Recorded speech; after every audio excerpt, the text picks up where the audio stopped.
A cena já é familiar. Durante os últimos 22 anos, o ônibus espacial completou mais de 100 viagens ao espaço.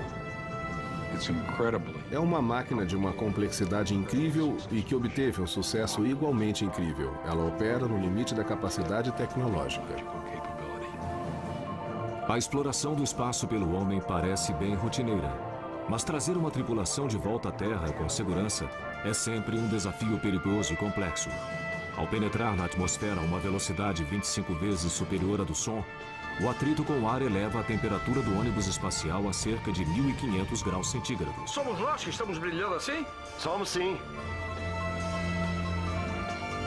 Há milhares de coisas que podem falhar, causando uma catástrofe. E no dia 1º de fevereiro de 2003, isso aconteceu. Voltando para casa, desafiando a atmosfera. Centro Espacial Kennedy, Cabo Canaveral, Flórida, 16 de janeiro de 2003. Na plataforma de lançamento número 39A, o Columbia, primeiro ônibus espacial a visitar o espaço, aguarda seu 28º lançamento. 7 astronautas treinaram durante meses para este dia. Ansiosos para dar início à sua missão espacial, verdadeira maratona de pesquisa científica no espaço, a tripulação está pronta para partir, liderada pelo comandante Rick Husband. Muitíssimo obrigado. Bom dia, Jeff. Boa sorte, que Deus os proteja.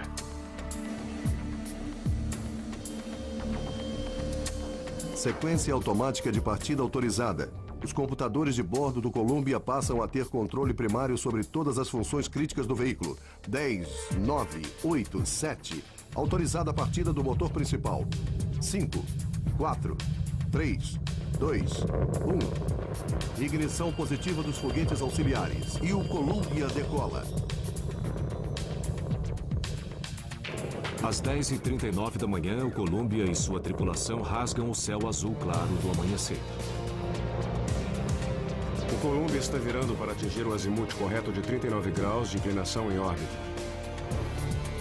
Em apenas 8 minutos e meio, o Columbia queima quase 2 milhões de quilos de combustível e atinge a sua órbita a cerca de 300 quilômetros acima da superfície da Terra.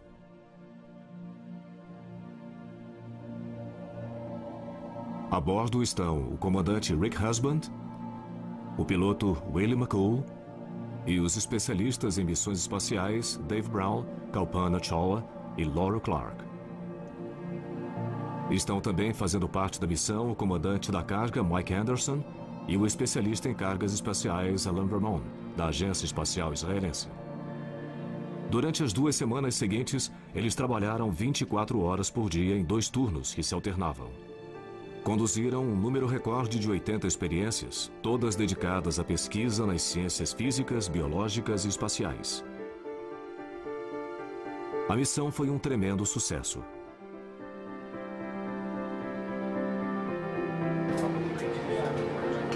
No dia 1º de fevereiro pela manhã, chega a hora de trazer o Columbia e sua tripulação de volta para casa.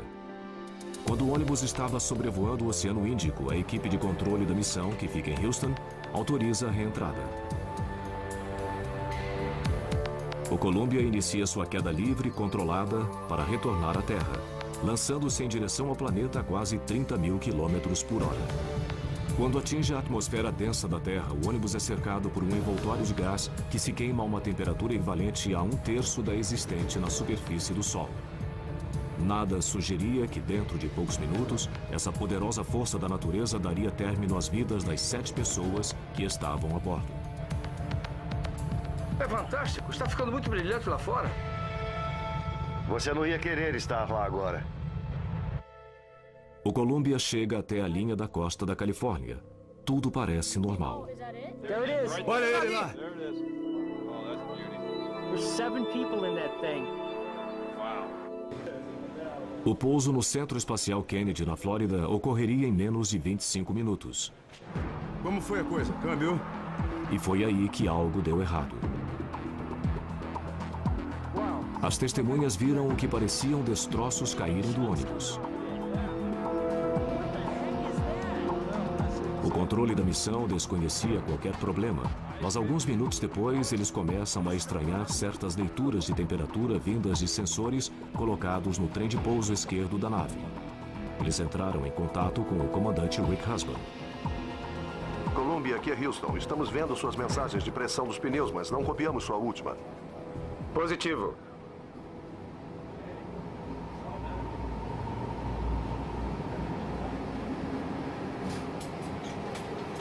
E aí, silêncio. Havia acontecido o inimaginável. O Columbia desintegrou-se no céu sobre o Texas.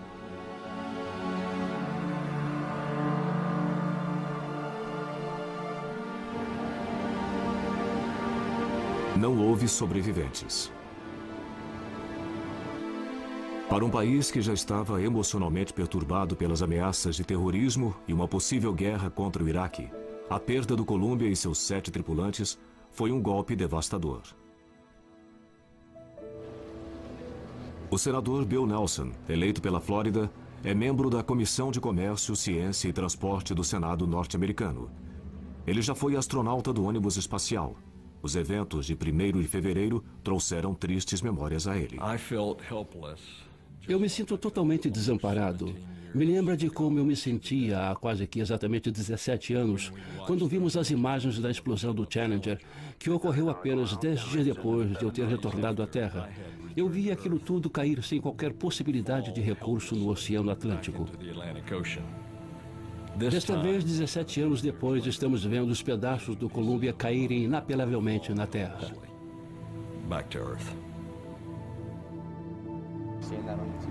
Imediatamente após a tragédia, os investigadores começam a varrer milhares de quilômetros quadrados que ficam sob a rota final do Columbia.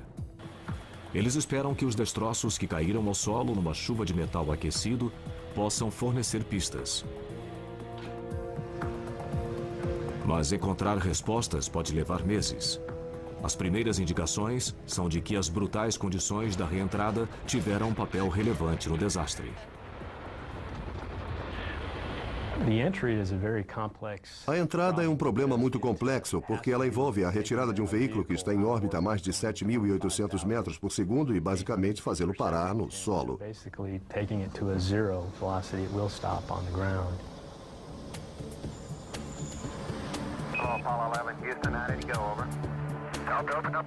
A possibilidade de uma catástrofe durante a reentrada preocupa os engenheiros e cientistas desde os primórdios das viagens espaciais.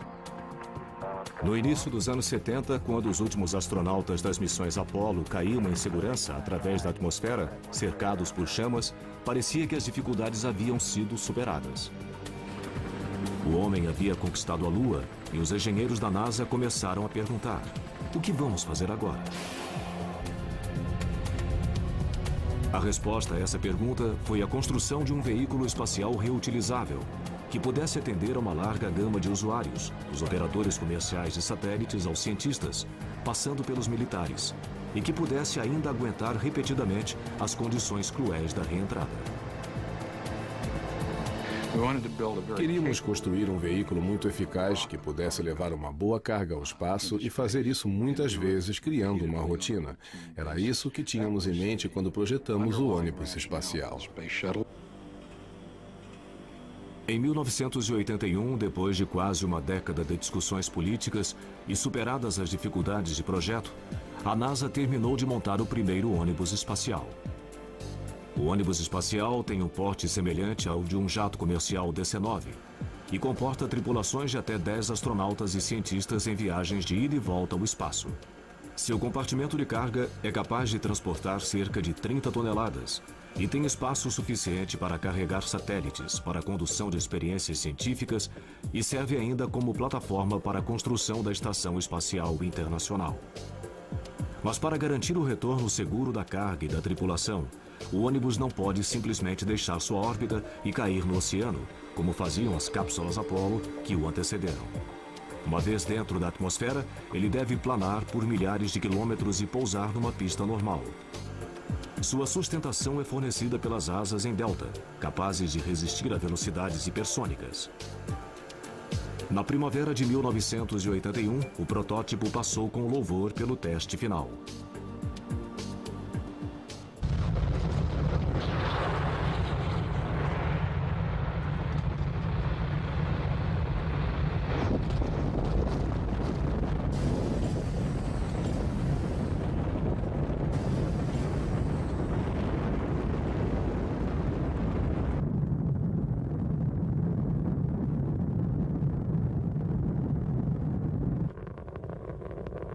É necessária muita potência para levar um veículo que pesa mais de 2.000 toneladas a uma altitude de 360 quilômetros. Para colocar qualquer coisa em órbita, você tem de fazer duas coisas: chegar a centenas de quilômetros acima da superfície da Terra e depois atingir uma velocidade suficiente para permanecer em órbita, ao invés de cair de volta na Terra. A quantidade de energia contida no ônibus espacial completamente abastecido é semelhante à liberada por uma pequena explosão atômica. A cada lançamento pode-se sentir a potência bruta, é acachapante e, claro, a gente fica ali sentado, rezando para que nada dê errado, porque administrar toda aquela potência exige muito da tecnologia disponível.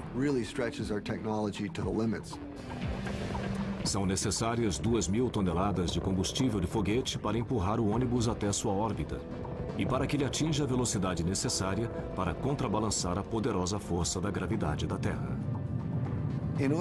Para permanecer em órbita, você tem de estar a quase 29.000 quilômetros por hora. Significa percorrer uns 8 quilômetros a cada segundo.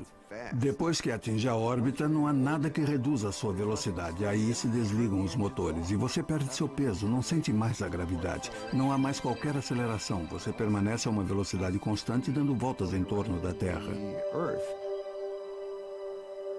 Mas para voltar para casa, o ônibus tem de reduzir quase toda essa velocidade e tem de fazer isso sem usar potência própria. Toda aquela velocidade e energia tem de ser gastas pelo atrito com o ar da atmosfera, o chamado arrasto aerodinâmico. É a única maneira de perder a velocidade. Se você estiver numa canoa e colocar a lâmina do remo em posição perpendicular ao casco da canoa, isso reduz a velocidade do bote e a isso se chama de arrasto. A diferença é que o ônibus está se deslocando pela atmosfera a 25 vezes a velocidade do som. Bater em moléculas de ar a uma velocidade dessas cria um atrito tremendo e forma gases superaquecidos.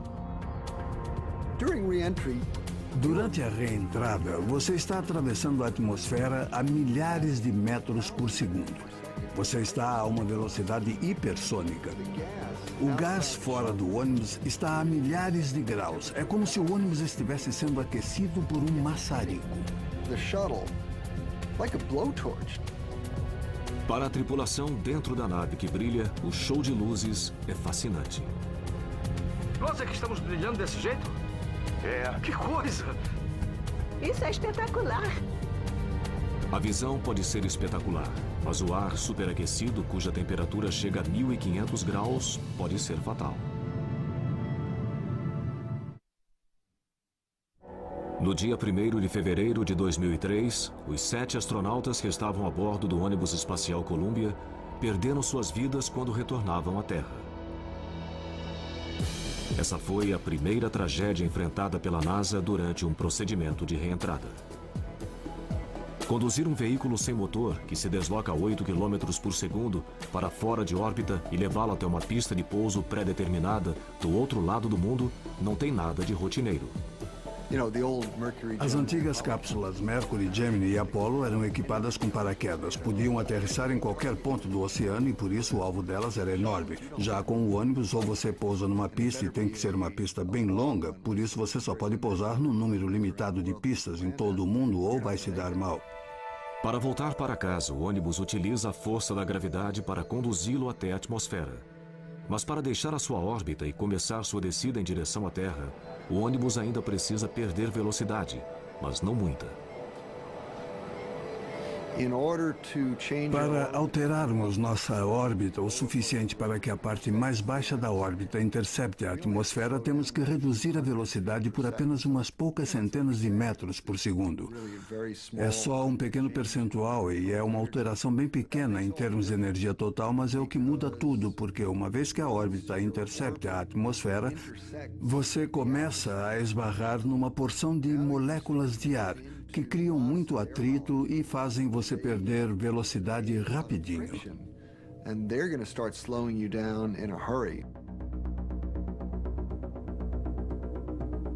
Antes de voltar à atmosfera, a tripulação coloca a nave de cabeça para baixo e vira a traseira para frente. E aí começam a ser disparados os foguetes de manobra do ônibus em órbita. O empuxo de quase 3.000 quilos de cada motor faz com que, em poucos minutos, a nave saia de órbita. E ela começa a descer. Se o procedimento foi iniciado, não há como voltar atrás. Essa trajetória de queda livre é o que chamamos de primeira parte da saída de órbita. Você ainda está sem peso, mas está se aproximando da Terra e durante essa fase tem de orientar corretamente o ônibus para que quando comece a penetrar mais na atmosfera, possa voar. Decidir quando e onde ligar os motores para sair de órbita é algo que demanda muita perícia, pois quando o ônibus atingir a atmosfera, ele deve estar dentro de um corredor estreito que o conduzirá em rumo direto até a pista de pouso. Além de a pista estar à frente do veículo, o procedimento todo deve ser iniciado no instante correto, porque você não pode estar muito longe nem muito perto da pista de pouso. Se o ônibus penetra na atmosfera muito perto da pista de pouso, o forte ângulo de entrada necessário para conduzi-lo à pista causará um aquecimento rápido demais, devido ao atrito. Ele se desintegraria. Se ele penetra na atmosfera num ângulo muito pequeno, as asas começam a gerar sustentação. Nesse caso, o ônibus resvalaria de novo para fora da atmosfera, assim como uma pedra chata que se joga sobre a água de um lago. Para cair num rumo preciso, o piloto automático guia o ônibus usando 38 pequenos foguetes, que formam o chamado sistema de controle por reação. Eles ficam no nariz e na cauda da nave e disparam jatos curtos em qualquer direção que for necessária. Precisa-se de apenas 12 quilos de empuxo para manobrar o veículo. Parece pouco, mas não há atrito no espaço para impedir que o ônibus se desloque, por isso um foguete de 12 quilos é suficiente. Os engenheiros projetam cada reentrada para que o veículo atinja a atmosfera a menos de 8.000 quilômetros do local de pouso. Mas manter uma trajetória precisa enquanto se cai para a terra é apenas parte do desafio da reentrada. O ônibus deve perder quase toda a sua velocidade. E deve fazer isso seguindo uma razão precisa. Se você tem um planador enorme que plana pouco melhor do que um tijolo, que é mais ou menos o caso do ônibus, e você mira bem de frente para a pista de pouso e tem uma altitude apenas suficiente para trocar pela energia necessária para chegar à pista, a sua margem de erro é mínima. O ônibus sem motor precisa gerar sustentação suficiente sob suas asas para planar por cerca de 8.000 quilômetros até o local do pouso. Ao mesmo tempo, ele tem de gerar arrasto suficiente para reduzir sua velocidade de Mach de 25 para umas poucas centenas de quilômetros por hora, sem se aquecer demais em decorrência do atrito. Usando dados obtidos em testes em túnel de vento, os engenheiros chegaram à conclusão que para manter esse equilíbrio delicado, o nariz do ônibus precisa estar para cima, num ângulo de 40 graus, quando ele penetra na atmosfera. Você tem de manter esse equilíbrio o tempo todo. Você altera ligeiramente o ângulo de ataque de 40 graus, fazendo-o variar mais ou menos 3 graus. É muito difícil atingir todos esses objetivos, manter a trajetória ao mesmo tempo em que se mantém o atrito e o aquecimento máximo dos níveis desejados. Com um ângulo de 40 graus na reentrada, o ônibus entra na atmosfera de barriga. Logo depois, ele é envolvido por um cobertor de fogo.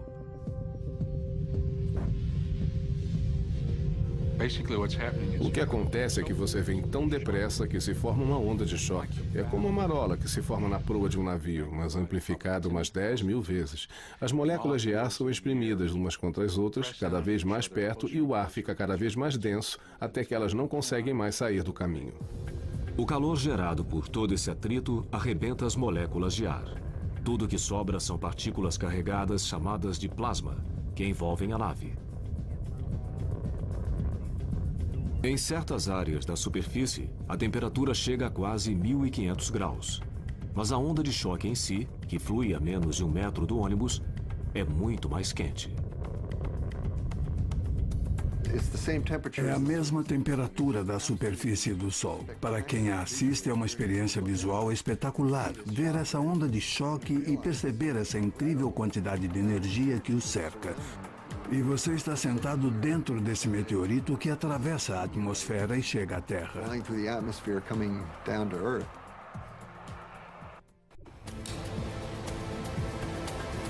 Para um veículo cuja estrutura básica é feita de liga de alumínio, parecida com as usadas em aviões, a exposição a esse nível de calor seria catastrófica. O alumínio começa a se derreter a algumas centenas de graus apenas. Acima de 540 graus ele se mantém derretido. Para proteger a nave e sua tripulação, os engenheiros tiveram de inventar uma maneira para isolar a estrutura desse calor mortal.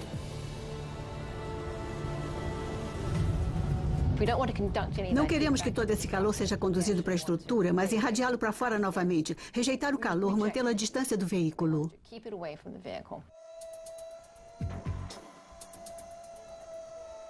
E isso requer um sistema de proteção térmica capaz de resistir a temperaturas de até 1.500 graus. No caso do ônibus espacial, esse material deve ser reutilizável, uma coisa que não havia ocorrido antes. Nos primeiros anos do programa espacial norte-americano, as cápsulas Mercury, Gemini e Apollo eram cobertas por um produto à base de carbono e plástico chamado de ablativo. Sob calor intenso, esse material ablativo queima e forma gases.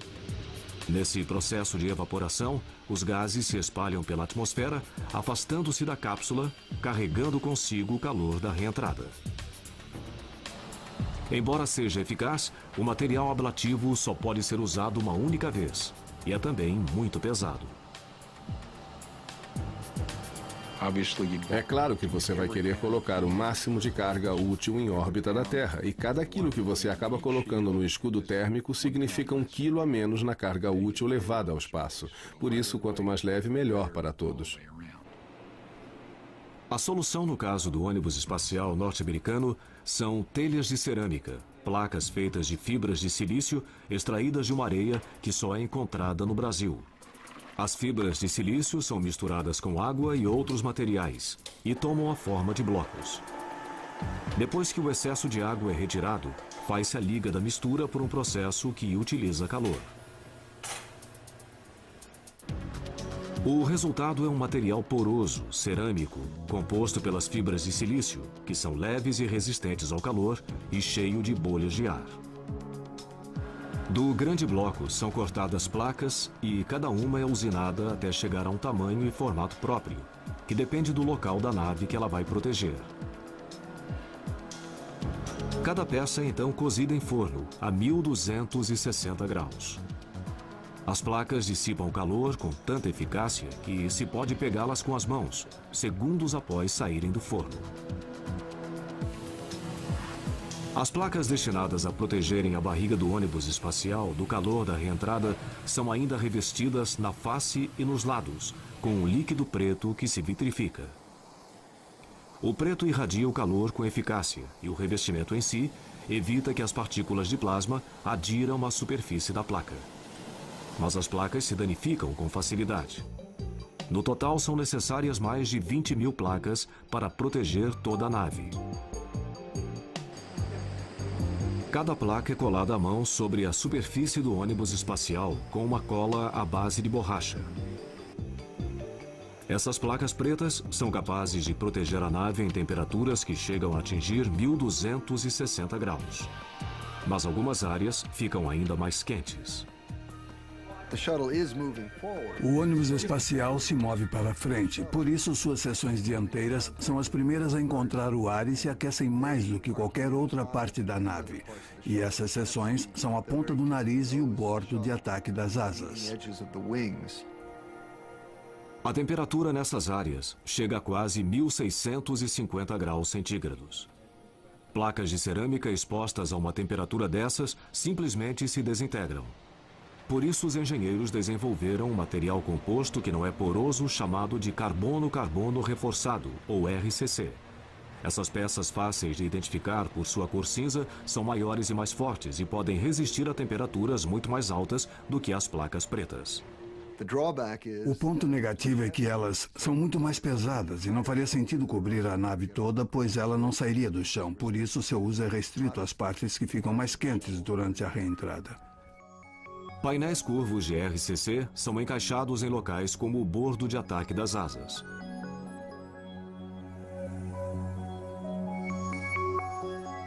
Fitas de vedação chamadas de T-seals são usadas para preencher os espaços entre os painéis.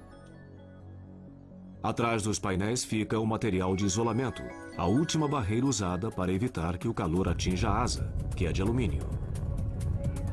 Esse sistema de proteção térmica é exigido ao máximo, sem que o ônibus espacial penetre na atmosfera.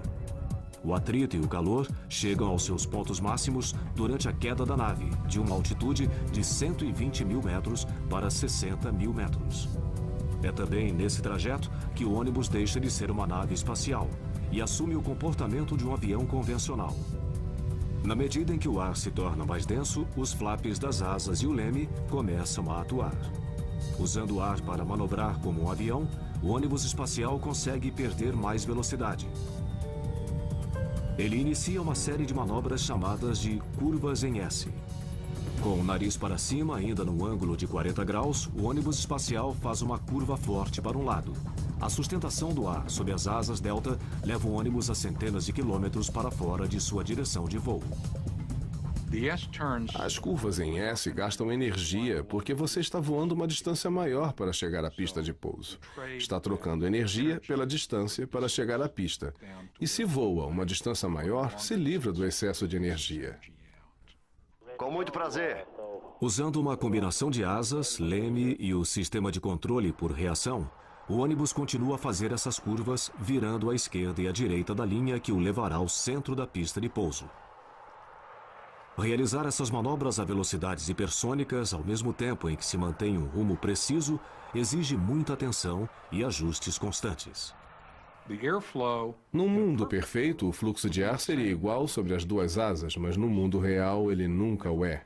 Há sempre leves perturbações causadas por uma placa mais áspera ou por uma perturbação da atmosfera e acaba tendo uma pequena diferença. 15 a 19 rajadas. Essas diferenças podem afetar a capacidade do ônibus de manter o rumo certo. O ônibus conta com o auxílio de computadores sofisticados para corrigir qualquer distúrbio. Eles calculam o arrasto, a velocidade, o ângulo de ataque e a altitude 40 vezes por segundo. Se o ônibus se desviar da rota, mesmo que ligeiramente, o sistema ajusta os flaps ou dispara os jatos de controle por reação para manter o curso. Quando o ônibus se aproxima do local de pouso e sua velocidade passa a ser menor do que a do som, o ângulo de ataque de 40 graus é reduzido consideravelmente, mas a administração da energia continua a ser crítica. Você está na rota e o equilíbrio de energia está correto. Ainda falta um minuto e tudo parece perfeito. Os engenheiros e os pesquisadores se valem mais uma vez de testes em túnel de vento para determinar o ângulo de ataque correto para o pouso. Eles descobriram que se o ângulo de ataque do ônibus é reduzido para 0 grau, o ângulo utilizado pelos aviões comerciais, o fluxo de ar não cria o arrasto necessário. O ônibus pousaria com velocidade excessiva, ou ele voaria por sobre a pista toda, ou destruiria seu trem de pouso quando tocasse o solo.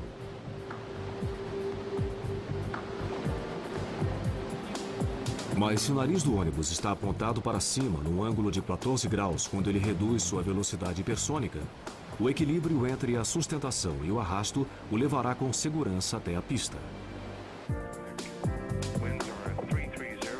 Dado que o veículo não tem um motor ativo, ele não pode abortar um pouso nem ser dirigido para outra pista. Ele só tem uma chance para acertar. A 90 km da pista, um dos pilotos assume o comando, que estava com o computador. A nossa experiência de muitos anos mostra que o computador pode realmente controlar as velocidades hipersônicas com mais precisão do que um piloto faria, já que a altitude é menor, ocorre o oposto. Um piloto executa melhor as manobras de aproximação final. Em menos de uma hora, a partir do momento do disparo dos foguetes que o tiram de órbita, o ônibus espacial e sua tripulação dão meia volta ao mundo. Ele teve sua velocidade reduzida de 25 vezes a velocidade do som para poucas centenas de quilômetros por hora e pousa com precisão no local pré-determinado. É uma cena que já foi repetida 111 vezes desde 1981. Mas quando o ônibus espacial Columbia fazia essa viagem costumeira, no dia 1º de fevereiro de 2003, alguma coisa terrível ocorreu em algum ponto de sua rota. Durante a reentrada, a tripulação do ônibus espacial é lançada através da atmosfera a 8 km por segundo, cercada por um cobertor de fogo. Chegar em segurança à pista de pouso parece uma tarefa impossível. Tudo que se relaciona com viagens espaciais exige muito esforço. Cada detalhe tem de estar absolutamente correto. Estamos tentando dominar um ambiente extremamente hostil que não perdoa qualquer tipo de erro.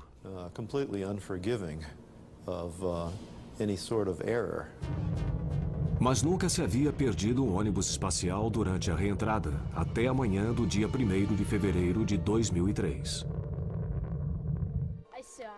O Columbia e os 7 astronautas que estavam a bordo mergulhavam para o local de pouso no Centro Espacial Kennedy, no estado da Flórida. Mas por volta das 9 horas da manhã, horário da costa leste dos Estados Unidos, ocorreu um desastre.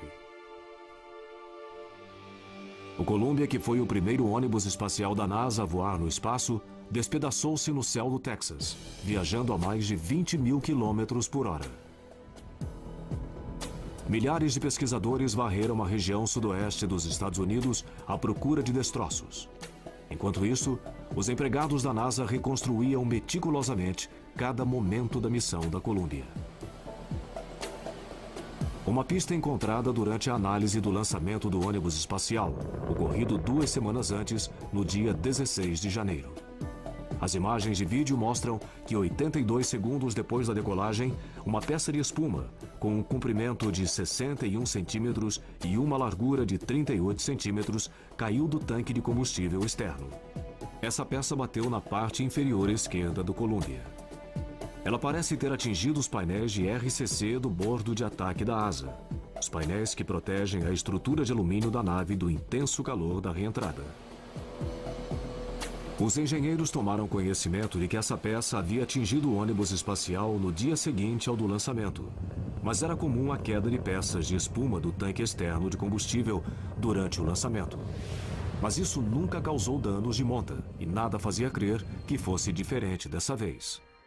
O tanque externo tem um comprimento de 47 metros e contém mais de 680 toneladas de combustível super resfriado. O exterior do tanque é coberto por uma espuma cor laranja que ajuda a manter baixa a temperatura.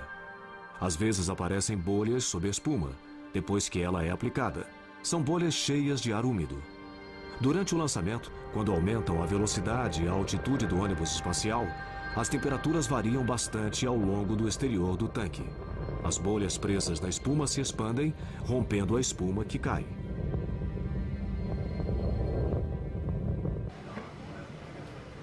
Os investigadores talvez nunca consigam descobrir até que ponto o pedaço de espuma contribuiu para a perda do Columbia.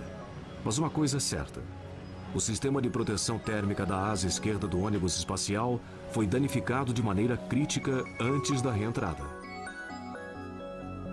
As imagens de radar tomadas por satélites no dia seguinte ao do lançamento dão apoio a essa teoria. Depois de uma manobra rotineira executada pelo Columbia, os satélites detectam uma ocorrência pouco usual. Um objeto mais ou menos do tamanho de um caderno flutuando e se afastando da nave. Os investigadores acham que esse objeto pode ter sido um pedaço da asa esquerda do Columbia, uma peça danificada na véspera pelo pedaço de espuma que se soltou. Naquele momento, ninguém deu maior importância às possíveis consequências do que se via nas imagens de radar. Se tivesse sido de fato um pedaço do ônibus, o Columbia retornaria à atmosfera com um buraco na sua asa esquerda, sem que sua tripulação se desse conta disso.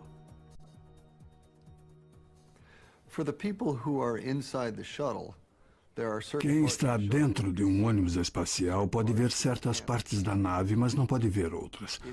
Se você tem um braço manipulador a bordo, equipado com uma câmera de vídeo, pode ver partes do ônibus que não são visíveis de dentro da cabine. Como nessa missão não estavam previstos passeios no espaço, o braço manipulador que poderia ser usado para a inspeção de danos não estava a bordo do Columbia. No sábado, dia 1º de fevereiro, o controle da missão se prepara para trazer a tripulação de volta. Às 8h15 da manhã, começam a serem disparados os foguetes do sistema de controle por reação. 2 minutos e 38 segundos depois, o ônibus espacial inicia sua queda livre, controlada, em direção à Terra. Com o veículo viajando a cerca de 29 km por hora, o computador de bordo dirige o veículo para o corredor estreito que o levaria à pista de pouso. O nariz da nave ainda está levantado, no ângulo de 40 graus. Ao sobrevoar o Havaí, a 120 mil metros de altitude, o ônibus espacial penetra na atmosfera e começa a se aquecer. Dentro do Columbia, a reentrada parece estar ocorrendo como prevista. Os 4 tripulantes que estão sentados na cabine de pilotagem ficam maravilhados com o show de luzes. É fantástico, está ficando muito brilhante lá fora. É. Mas o problema já começa a ocorrer lá fora. Às 8 horas 48 minutos e 39 segundos, a leitura de sensores colocados atrás de um dos painéis de RCC da asa esquerda indica um aquecimento anormal. Mas essa leitura só é registrada no gravador de dados do computador de bordo do Columbia. Ninguém sabia desse aumento de temperatura até que o gravador foi recuperado no morro no Texas, muitas semanas depois. O aumento de temperatura é consistente com a entrada de plasma por uma abertura na asa esquerda do ônibus espacial. Ao se aproximar da linha da costa da Califórnia, o Columbia inicia uma série programada de curvas em S para perder mais velocidade. A nave está agora no ponto máximo de aquecimento e a brecha na sua asa deve estar se expandindo. No controle da missão, os computadores detectam um acréscimo mínimo de temperatura na linha de óleo de freio do trem de pouso principal esquerdo. Mas a variação é muito pequena para sugerir que ocorreria um desastre. Quando o ônibus espacial sobrevoa os céus da região oeste dos Estados Unidos, algumas testemunhas presenciam uma visão horrível. Há destroços em chamas se soltando da nave. Olha aqueles pedaços caindo dele. Que diabo é aquilo? Eu não sei. Os 7 astronautas a bordo provavelmente não estavam sabendo que o ônibus espacial estava se desintegrando. Com o plasma continuando a penetrar, é provável que a estrutura de alumínio da asa tenha começado a empenar.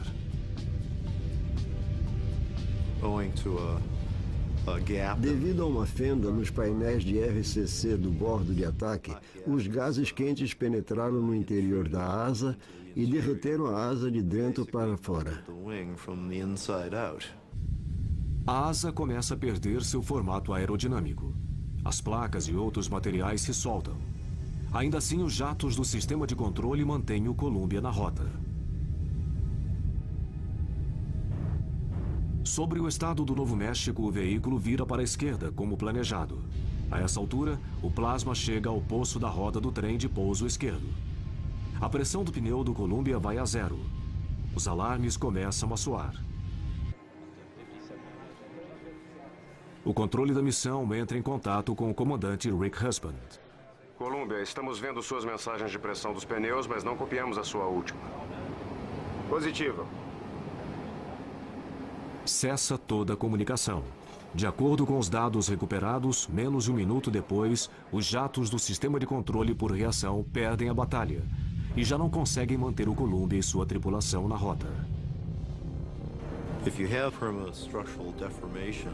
Se há deformação estrutural permanente por calor, ela torna totalmente impossível controlar o veículo.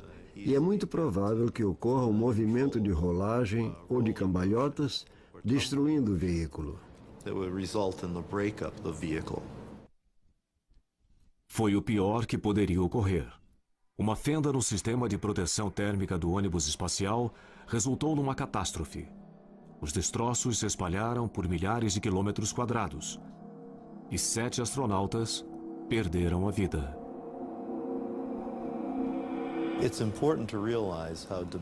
É importante compreender os altos riscos dos voos espaciais e como tudo tem de estar absolutamente correto. Infelizmente, nós estávamos acostumados a presenciar uma série de milagres durante os quais, de muitas milhares de coisas que podiam dar errado, nada dava errado. Até que se chegou a um dia de má sorte. Os dados computados nos meses seguintes indicam que o dano causado à asa esquerda foi a causa do desastre. Um dano que ninguém identificou na época. Mas as perguntas persistem. Se os controladores de voo soubessem antes da reentrada que o Columbia havia sofrido um dano perigoso no seu sistema de proteção térmica, será que eles teriam encontrado uma maneira de salvar a tripulação? Quando o Columbia foi lançado ao espaço no dia 16 de janeiro de 2003, viu-se um pedaço de espuma caindo do tanque externo. Ele parece bater na parte inferior esquerda da nave, perto dos painéis de RCC do bordo de ataque da asa. Os analistas concluem que esse dano é mínimo, mas o Columbia é o ônibus espacial mais velho da NASA. Os painéis podem ser fracos ou ter tido sua resistência estrutural afetada pelo tempo. Talvez por isso o dano pode ter sido muito mais extenso.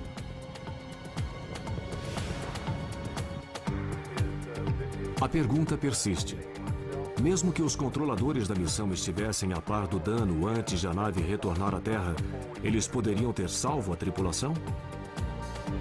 Em meados de 2003, as autoridades da NASA anunciaram que talvez tivesse sido possível enviar uma missão de resgate. O ônibus espacial Atlantis estava sendo preparado para seu próximo voo e poderia ser lançado rapidamente. Uma vez em órbita, o Atlantis poderia se encontrar com o Columbia, que estava danificado. Mas passar uma tripulação de uma nave para outra em órbita é uma manobra complicada e perigosa.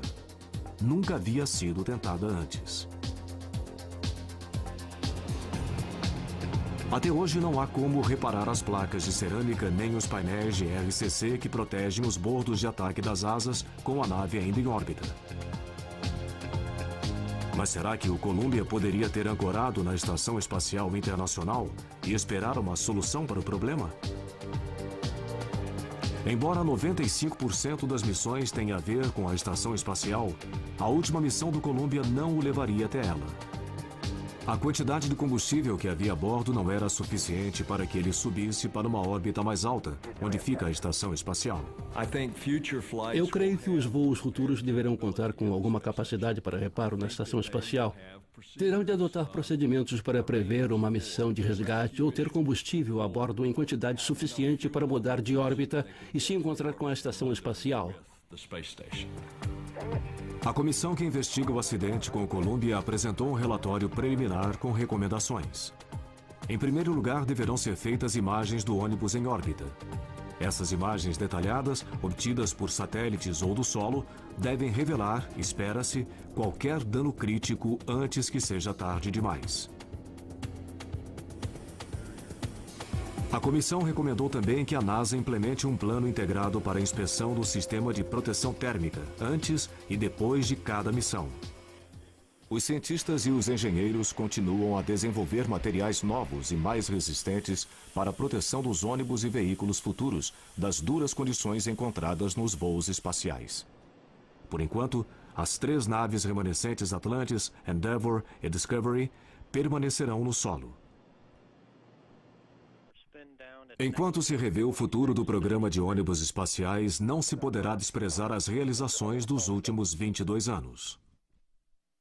O ônibus espacial é o veículo mais extraordinário da era espacial. E eu digo isso sem medo, porque eles voaram mais e são os únicos veículos que podem ser reutilizados.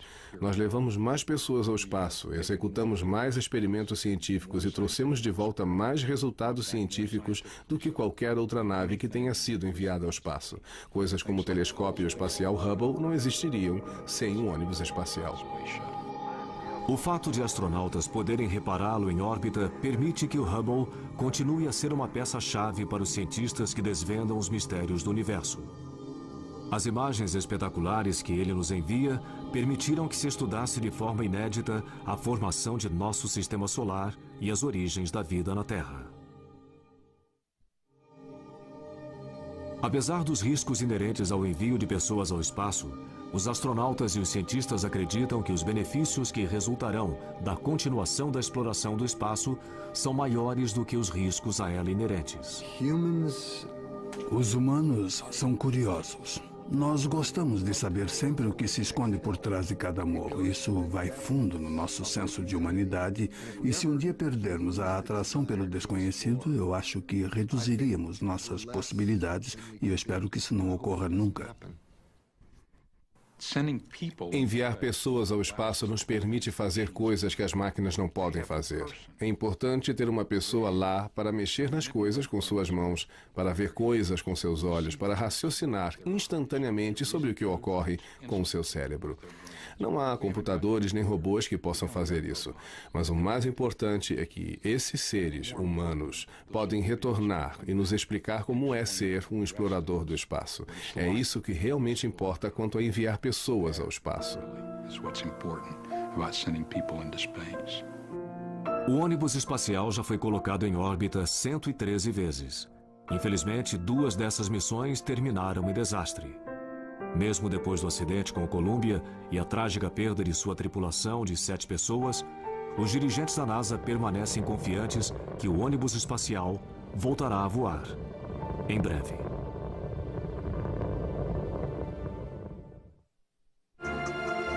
Versão brasileira Sincrovídeo.